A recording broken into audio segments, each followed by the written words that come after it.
Hello everyone and welcome back to another video from Wake&Tech. In this video, I'm going to show you how to create a shutdown shortcut on your Windows 11 PC. So let's get started right away.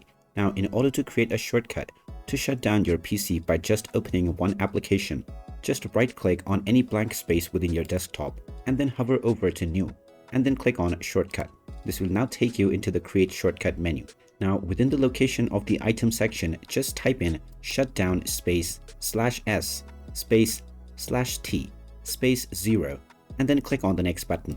You can now type a name for this shortcut that you have created. After entering your name, click on the Finish button, and now a shortcut for shutdown will be created on your desktop right away. Now, if you double click on this, it will immediately shut down your computer by overriding whatever task you are currently doing. So make sure that you save any other task that you are doing before you double click on this, as this will instantly shut down your computer. And there you have it. That is how easy it is to create a shortcut to shut down your computer on Windows 11 PC.